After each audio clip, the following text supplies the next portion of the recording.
મહારાજે બહુ અદ્ભુત વાત કરી છે. આખી દુનિયાની એક વાત છે. આખી દુનિયાની અમે મારે આગળ વધવું છે.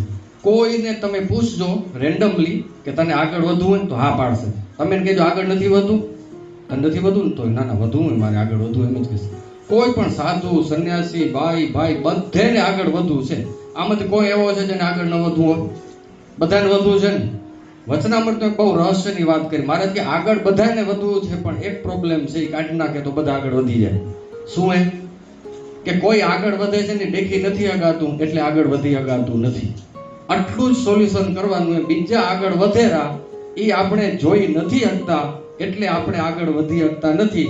આજે તમે આખો દિવસ આ વાત ઉપર મનન કરજો અને તમને કદાચ એમ થાય કે આ વાત ગપું કરજો કે તમને તુંબરું સાથે ઈર્ષા જાગીને આગળ વધવાની હોશ થઈ.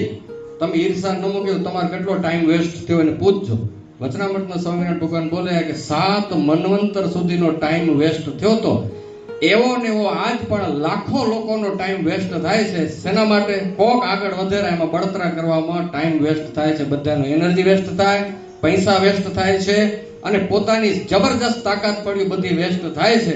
તો આ ઘનશ્યામાજને અમે બધા સંતો પ્રાર્થના કરીએ, તમે અમારા માટે, અમે તમારા માટે, કે કોક આગળ વધતો હોય એની દેખીને અમે દુખી ન થાય, પણ એ આગળ વધતો એને શરણે જઈને એના જેવા થવાનો પ્રયત્ન કરીએ એવી આપણે બધા ઘનશ્યામાજને આપણે પ્રાર્થના કરશું. કરવી એવી પ્રાર્થના બધાને વધવું આગળ. તો કોક આગળ વધતો હોય અડકે પડકે જોઈને દુખી નથી થવાનું, મુર્ગું રાજી થવાનું. હવે તમને એમ થશે કરવા જેવું આવો તો શાંતિ થઈ જાય, પણ એ થાય કેમ?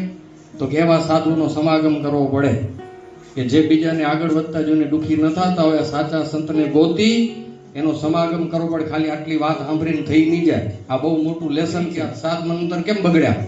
છેક કૈલાસમાં પહોંચી ગયા, મહાદેવજી પાસે આશીર્વાદ લઈ આવ્યા, તોય સોલ્યુશન મળ્યું નહીં.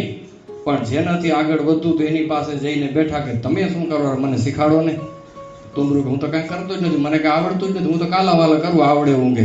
અરે મારા ભાઈ કે હવે જાઓ કે થઈ જશે કે.